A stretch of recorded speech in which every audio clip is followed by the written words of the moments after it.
Hello friends, welcome to my channel Aarambh classes.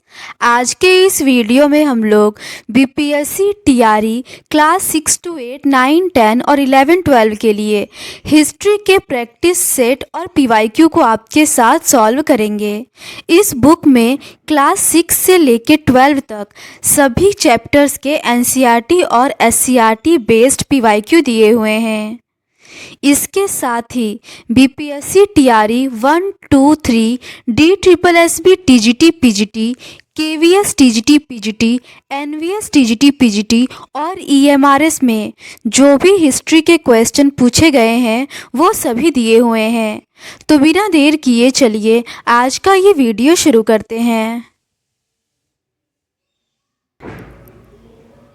इसके ऊपर के क्वेश्चंस का डिस्कशन हम लोगों ने इस सीरीज़ के प्रीवियस पार्ट में कर लिया है। आज हम लोग उसके आगे के क्वेश्चंस का डिस्कशन आपके साथ करेंगे। आगे के प्रश्न महिलाएं जाति एवं सुधार से संबंधित है। पहला प्रश्न है, आनंद मठ की रचना किसने की थी? इसका सही आंसर है ऑप्शन सी, बंकिम चंद्र चट्टोपाध्याय। आनंद मठ की रचना बंकिम चंद्र चट्टोपाध्याय ने की थी। इनका जन्म बंगाल के उत्तरी 24 परगना जिले के एक समृद्धशाली परिवार में हुआ था। ये बांग्ला भाषा के प्रख्यात उपन्यासकार, कवि, गद्यकार और पत्रकार थे। इनकी अन्य रचनाएं दुर्गेश नंदिनी, कपाल कुंडला, मृणालिनी, राधा रानी, देवी चौधरानी आदि है। भारत का राष्ट्रीय गीत वंदे मातरम की रचना इन्हीं के द्वारा की गई है। अगला प्रश्न है, डैश में राजा राममोहन राय द्वारा ब्रह्म समाज की स्थापना हुई थी? इसका सही आंसर है ऑप्शन सी, 1828 में। राजा राममोहन राय द्वारा ब्रह्म समाज की स्थापना कलकत्ता में 1828 ईस्वी में की गई। राजा राममोहन राय ने कलकत्ता में ब्रह्म समाज के नाम से एक सुधारवादी संगठन बनाया था। राजा राममोहन राय जैसे लोगों को सुधारक इसलिए कहा जाता है क्योंकि वे मानते थे कि समाज में परिवर्तन लाना और अन्यायपूर्ण तौर तरीकों से छुटकारा पाना जरूरी है। 19वीं सदी में किए गए सामाजिक धार्मिक सुधार आंदोलनों को भारतीय पुनर्जागरण के नाम से भी जाना जाता है। राजा राममोहन राय संस्कृत, फारसी तथा अन्य कई भारतीय एवं यूरोपीय भाषाओं के अच्छे ज्ञाता थे। उन्होंने अपने लेखन संवाद कौमुदी के जरिए यह सिद्ध करने का प्रयास किया कि प्राचीन ग्रंथों में विधवाओं को जलाने की अनुमति कहीं नहीं दी गई है। अगला प्रश्न है, ब्रह्म समाज की स्थापना किस वर्ष में हुई? इसका सही आंसर है ऑप्शन बी, 1828 में। अगला प्रश्न है, किसने जागरूक हिंदुओं के विरुद्ध याचना का आयोजन किया जो सती के जलाने के पक्षधर थे? इसका सही आंसर है ऑप्शन ए, राजा राममोहन राय।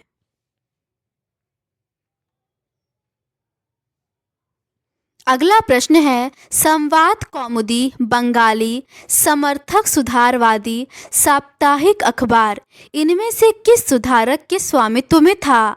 इसका सही आंसर है ऑप्शन सी, राजा राममोहन राय। अगला प्रश्न है, सामाजिक धार्मिक सुधार आंदोलन को किस नाम से भी जाना जाता है? इसका सही आंसर है ऑप्शन डी, भारतीय पुनर्जागरण। अगला प्रश्न है, किसने ब्रह्म समाज की स्थापना की? इसका सही आंसर है ऑप्शन डी, राजा राममोहन राय ने। अगला प्रश्न है, निम्नलिखित में से किस विद्वान ने तत्वबोधिनी पत्रिका की स्थापना की थी? इसका सही आंसर है ऑप्शन बी, देवेंद्रनाथ टैगोर। तत्वबोधिनी पत्रिका देवेंद्रनाथ टैगोर के द्वारा 16 अगस्त 1843 ईस्वी में बांग्ला भाषा में प्रकाशित होती थी। अगला प्रश्न है, बंगाल सती अधिनियम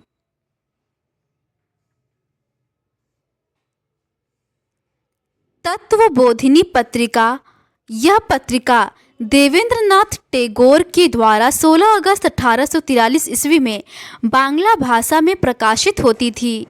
अगला प्रश्न है, बंगाल सती विनिमयन अधिनियम किस वर्ष में पारित किया गया था? इसका सही आंसर है ऑप्शन ए 1829 में। 19वीं सदी के प्रारंभ तक बहुत सारे अंग्रेज अफसर भी भारतीय परंपराओं और रीति रिवाजों की आलोचना करने लगे थे तथा वे राजा राममोहन राय के विचारों को सही मानते थे क्योंकि उनकी एक विद्वान व्यक्ति के रूप में प्रतिष्ठा थी। फलस्वरूप 1829 ईस्वी में सती प्रथा पर पाबंदी लगा दी गई। अगला प्रश्न है, भारत में सती प्रथा का अंत निम्न में से किसने किया? इसका सही आंसर है option B, Lord William Bentinck ने। अगला प्रश्न है, वर्ष डैश में सती प्रथा को गैर कानूनी घोषित किया गया था? इसका सही आंसर है ऑप्शन सी 1829 में। अगला प्रश्न है, निम्नलिखित सामाजिक अधिनियमों को उनके लागू होने के आधार पर कालानुक्रम व्यवस्थित करें। पहला है इंडिया एक्ट 5 जिसने भारत में गुलामी की प्रथा को गैर कानूनी घोषित किया। दूसरा है एक्ट 31 जिसने ईसाई धर्म परिवर्तकों के लिए विरासत का प्रावधान किया। तीसरा है विनिमय 6 जिसमें बच्चों की बलि को हत्या घोषित किया गया। चौथा है विनिमय 17 जिसमें बंगाल प्रेसिडेंसी में सती प्रथा को गैर कानूनी घोषित किया गया। नीचे दिए गए कूट से सही उत्तर का चुनाव करें। इसका सही आंसर है ऑप्शन ए विनिमय 6 जिसमें बच्चों की बलि को हत्या घोषित किया गया। ये 1802 ईस्वी में आया। विनिमय 17 जिसमें बंगाल प्रेसिडेंसी में सती प्रथा को गैर कानूनी घोषित किया गया, ये 1829 में लागू हुआ। इंडिया एक्ट 5 जिसमें भारत में गुलामी की प्रथा को गैर कानूनी घोषित किया गया, ये 1843 में लागू हुआ। एक्ट 31 जिसमें ईसाई धर्म परिवर्तकों के लिए विरासत का प्रावधान किया, ये 1850 में लागू हुआ। अगला प्रश्न है, निम्नलिखित में से कौन सा स्वामी दयानंद के उपदेशों का हिस्सा नहीं है? इसका सही आंसर है ऑप्शन सी, उन्होंने मूर्ति पूजा को प्रेरित किया। ये सही नहीं है। स्वामी दयानंद सरस्वती ने 1875 ईस्वी में आर्य समाज की स्थापना मुंबई में की। बाद में इसका मुख्यालय लाहौर स्थानांतरित कर दिया गया। स्वामी दयानंद ने कभी मूर्ति पूजा को प्रेरित नहीं किया और वेदों की ओर लौटो का नारा दिया था तथा उन्होंने वेदों को अमोघ तथा ईश्वर द्वारा स्वयं रचित ग्रंथ माना। उन्होंने पुराणों को पूर्णतः गलत शिक्षा का साधन माना। उन्होंने पाश्चात्य विज्ञान के अध्ययन का समर्थन किया। आर्य समाज ने हिंदू धर्म को सुधारने का प्रयास किया था। दयानंद सरस्वती द्वारा 1875 में सत्यार्थ प्रकाश की रचना की गई। आर्य समाज का महानतम योगदान भारतीयों में भारत के अतीत के प्रति गौरव की भावना को जन्म देना था। अगला प्रश्न है, वेदों के पीछे जाइए किसने कहा? इसका सही आंसर है ऑप्शन ए दयानंद सरस्वती। अगला प्रश्न है, आर्य समाज की स्थापना किसने की? इसका सही आंसर है ऑप्शन सी, स्वामी दयानंद सरस्वती ने। अगला प्रश्न है, सत्यार्थ प्रकाश के लेखक कौन थे? इसका सही आंसर है ऑप्शन सी, दयानंद सरस्वती। अगला प्रश्न है, आर्य समाज का महानतम योगदान किसे समझा जाना चाहिए? इसका सही आंसर है ऑप्शन डी, भारत के अतीत में गर्व की भावना का आवाहन करना। अगला प्रश्न है, विधवा विवाह कानून डैश में पारित हुआ? इसका सही आंसर है ऑप्शन ए 1856 में। प्रसिद्ध सुधारक ईश्वर चंद्र विद्यासागर ने भी विधवा विवाह के पक्ष में प्राचीन ग्रंथों का ही हवाला दिया था। अंग्रेज सरकार ने उनका यह सुझाव मान लिया और 26 जुलाई 1856 में विधवा विवाह के पक्ष में एक कानून पारित कर दिया। अगला प्रश्न है, आर्य समाज जिसे 1875 में पूर्ववर्ती बॉम्बे और 1877 में लाहौर में दयानंद सरस्वती द्वारा शुरू किया गया था, को किस अन्य नाम से भी जाना जाता है? इसका सही आंसर है ऑप्शन ए, नोबल सोसाइटी। आर्य समाज जिसे 1875 में पूर्ववर्ती बॉम्बे और 1877 में लाहौर में दयानंद सरस्वती द्वारा शुरू किया गया था, इसे नोबल सोसाइटी के नाम से भी जाना जाता है। दयानंद सरस्वती ने 1877 ईस्वी में आर्य समाज का मुख्यालय लाहौर में स्थापित किया। दयानंद ने आर्य समाज स्थापना के प्रारंभ में 3 सिद्धांत तथा 1877 ईस्वी में 10 सिद्धांत दिए थे तथा दयानंद की मृत्यु के पश्चात लाहौर समाज और अन्य समाज जिनकी स्थापना उन्होंने उत्तरी भारत में की थी, उनकी स्मृति में लाहौर में एक विद्यालय की स्थापना के लिए एकत्रित हुए थे, जिसे दी दयानंद एंग्लो वैदिक कहा गया था और इसकी स्थापना 1886 में की गई थी। अगला प्रश्न है, दयानंद की मृत्यु के बाद लाहौर समाज और अन्य समाज जिनकी स्थापना उन्होंने उत्तरी भारत में की थी, उनकी स्मृति में डैश एक विद्यालय की स्थापना के लिए एकत्रित हुए थे, जिसे डैश कहा जाता था और जिनकी स्थापना की तिथि डैश थी। इसका सही आंसर है ऑप्शन ए, लाहौर दी दयानंद एंग्लो वैदिक कॉलेज और 1886। अगला प्रश्न है, इन महिलाओं में से किसने स्त्री पुरुष तुलना लिखी थी, जिसे भारत का पहला नारीवादी ग्रंथ माना जाता है? इसका सही आंसर है ऑप्शन बी, ताराबाई शिंदे। पूना में घर पर ही रहकर शिक्षा प्राप्त करने वाली ताराबाई शिंदे ने 1882 में स्त्री पुरुष तुलना नाम से एक किताब प्रकाशित की, जिसमें पुरुष और महिलाओं के बीच मौजूद सामाजिक फर्कों की आलोचना की गई थी। अगला प्रश्न है, इन महिला कार्यकर्ताओं में से किसने आर्य महिला समाज की स्थापना की? इसका सही आंसर है ऑप्शन डी, पंडिता रमाबाई। संस्कृत की महान विद्वान पंडिता रमाबाई का मानना था कि हिंदू धर्म महिलाओं का शोषण करता है। उन्होंने ऊंची जातियों की हिंदू महिलाओं की दुर्दशा पर एक किताब लिखी थी। रमाबाई ने महाराष्ट्र के पुणे में आर्य महिला समाज की स्थापना की थी। अगला प्रश्न है, किस महिला समाज सुधारक ने मुस्लिमों की पर्दा प्रथा की आलोचना करते हुए सुल्तानाज ड्रीम तथा अवरोध बासिनी नामक लघु कथाएं लिखी थी?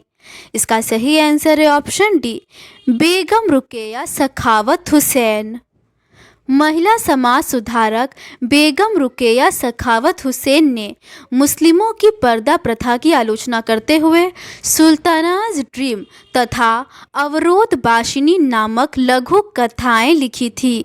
बेगम रुकैया सखावत हुसैन ने कलकत्ता और पटना में मुस्लिम लड़कियों के लिए स्कूल खोले। वह रूढ़िवादी विचारों की कट्टु आलोचक थी और उनका मानना था कि प्रत्येक धर्म के धार्मिक नेताओं ने औरतों को निचले दर्जे में रखा था। अगला प्रश्न है, निम्नलिखित में से बाल विवाह नियंत्रण अधिनियम 1929 के बारे में कौन सा कथन सही नहीं है? इसका सही आंसर है ऑप्शन बी।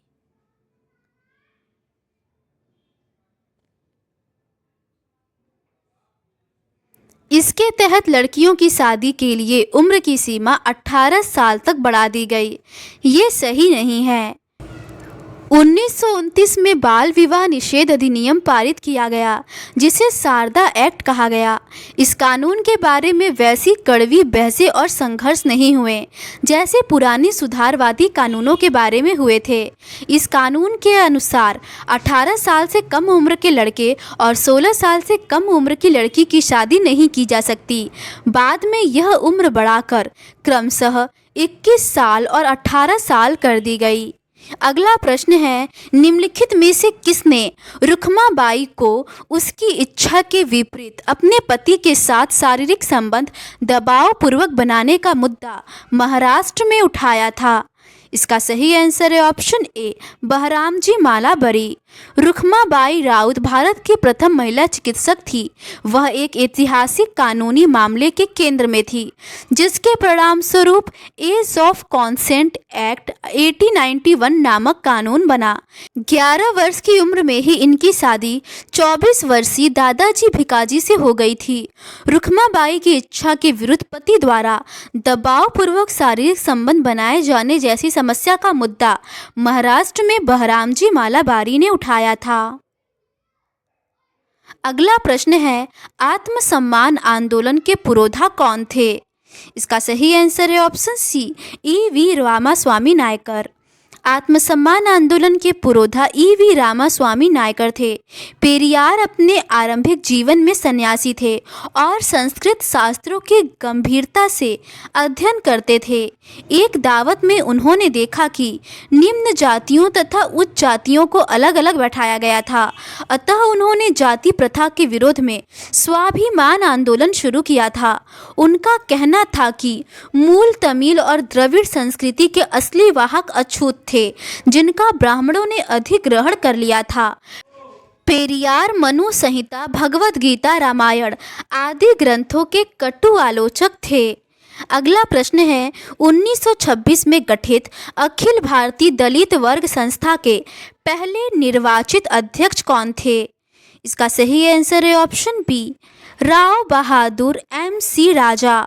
1926 ईस्वी में गठित अखिल भारतीय दलित वर्ग संस्था के पहले निर्वाचित अध्यक्ष राव बहादुर M.C. राजा थे। इस संस्था की स्थापना दलितों की दशा में सुधार करने के लिए किया गया था। डॉक्टर अंबेडकर ने 1930 में दलितों को दलित वर्ग एसोसिएशन में संगठित किया। दलितों के लिए अलग निर्वाचन क्षेत्रों के सवाल पर दूसरे गोलमेज सम्मेलन में महात्मा गांधी के साथ उनका काफ़ी विवाद हुआ था। अगला प्रश्न है, 1878 में राजमुंदरी सोशल रिफॉर्म एसोसिएशन की स्थापना किसने की थी? इसका सही आंसर है ऑप्शन बी, वीरेशलिंगम। 1878 में राजमुंदरी सोशल रिफॉर्म एसोसिएशन की स्थापना वीरेशलिंगम ने की थी। इन्होंने जाति विरोधी आंदोलन शुरू किया। इन्हें आंध्र प्रदेश का राजा राम मोहन राय कहा जाता है तथा इन्हें तेलुगु भाषी क्षेत्र में पुनर्जागरण आंदोलन का जनक माना जाता है। अगला प्रश्न है, ज्योतिराव फूले ने समाज की स्थापना की थी। इसका सही आंसर है ऑप्शन बी, सत्यशोधक समाज। निम्न जाति के नेताओं में ज्योतिराव फूले सबसे मुखर नेताओं में से थे। इन्होंने सुझाव दिया कि शूद्रों और अति शूद्रों को जाति भेदभाव कम करने के लिए संगठित होना चाहिए। फूले द्वारा स्थापित किए गए सत्यशोधक समाज नामक संगठन ने जाति समानता के समर्थन में मुहिम चलाई तथा 1873 में फूले जी ने गुलामगिरी नामक एक किताब लिखी।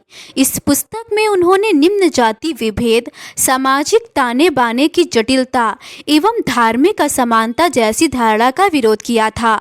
इस किताब में फूले जी ने उन सभी अमेरिकियों को समर्पित की जिन्होंने गुलामों को मुक्ति दिलाने के लिए संघर्ष किया था। अगला प्रश्न है, 1873 में रचित पुस्तक गुलामगिरी किस धारणा को निष्प्रभावी करती है? इसका सही आंसर है ऑप्शन डी, उपर्युक्त में से एक से अधिक। इसका सही आंसर निम्न जाति विभेद, धार्मिक असमानता और सामाजिक ताने बाने की जटिलता सभी सही है। अगला प्रश्न है, सत्यशोधक समाज की स्थापना डैश द्वारा हुई है। इसका सही आंसर है ऑप्शन ए, ज्योतिबा फूले द्वारा। अगला प्रश्न है, बहिष्कृत भारत पत्रिका को किसने आरंभ किया था? इसका सही आंसर है option A, B R Ambedkar ने। बी आर अम्बेडकर एक महार परिवार में पैदा हुए थे।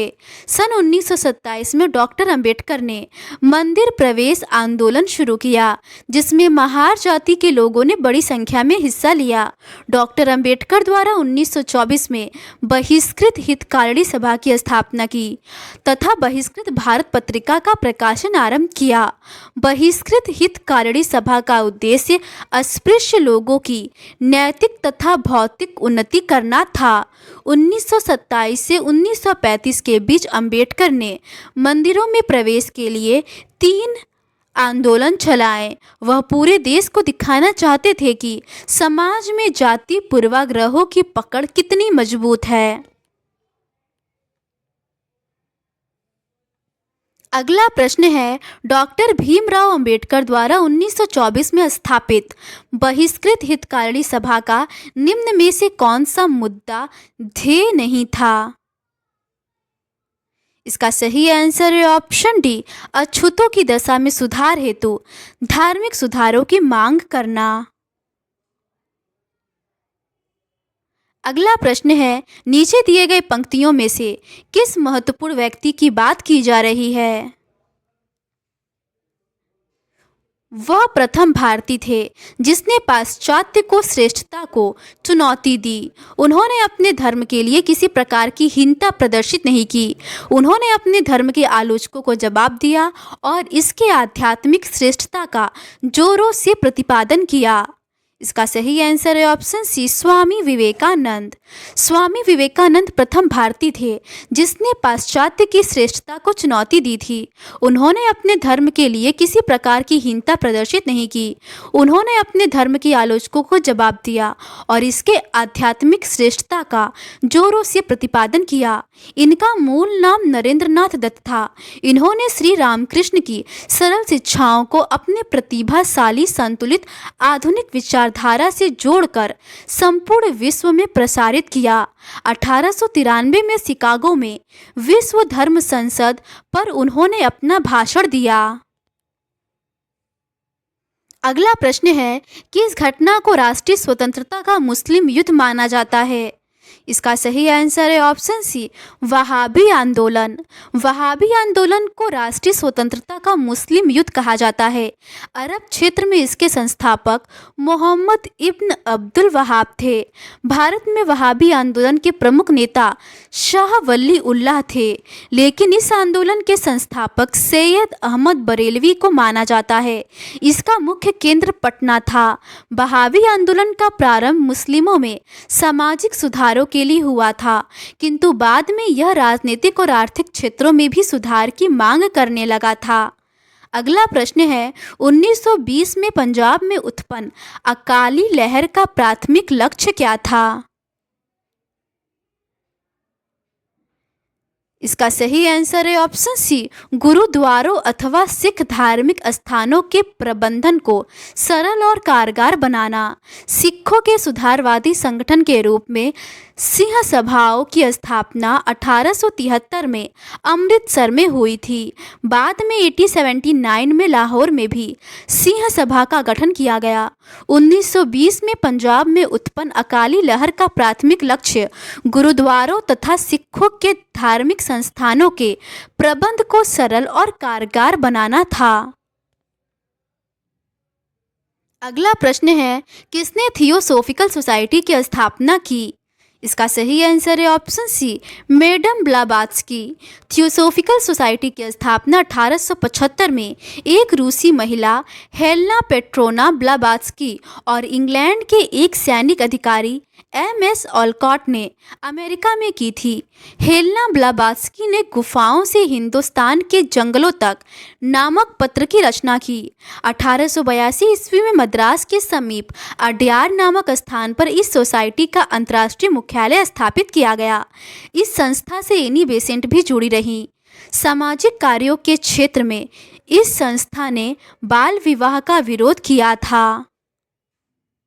अगला प्रश्न है, गुफाओं से हिंदुस्तान के जंगलों तक निम्नलिखित में से किस महिला की साहित्यिक कृति है? इसका सही आंसर है ऑप्शन सी, हेलेना पेट्रोना ब्लावात्स्की। अगला प्रश्न है, अड्यार किस संगठन का प्रधान कार्यालय है? इसका सही आंसर है ऑप्शन सी, थियोसोफिकल सोसाइटी का। अगला प्रश्न है, एक पूर्व ब्रह्मो शिव नारायण अग्निहोत्री ने पंजाब में देव समाज की स्थापना कब की थी? इसका सही आंसर है ऑप्शन बी, 1887 में। देव समाज की स्थापना 1887 में शिव नारायण अग्निहोत्री ने लाहौर में की। 19वीं सदी में ब्रह्म समाज की स्थापना हुई थी। ब्रह्म समाज से अलग होकर देव समाज की स्थापना बंगाल में हुई। अगला प्रश्न है, डेक्कन एजुकेशन सोसाइटी की स्थापना किसके द्वारा की गई? इसका सही आंसर है ऑप्शन सी, जी आगरकर। डेक्कन एजुकेशन सोसाइटी की स्थापना 19वीं सदी में की गई थी। इसके संस्थापकों में जी आगरकर, बाल गंगाधर तिलक, चिपलुंकर आदि शामिल थे। अगला प्रश्न है, सिंह सभा आंदोलन की स्थापना 1873 में कहाँ हुई थी?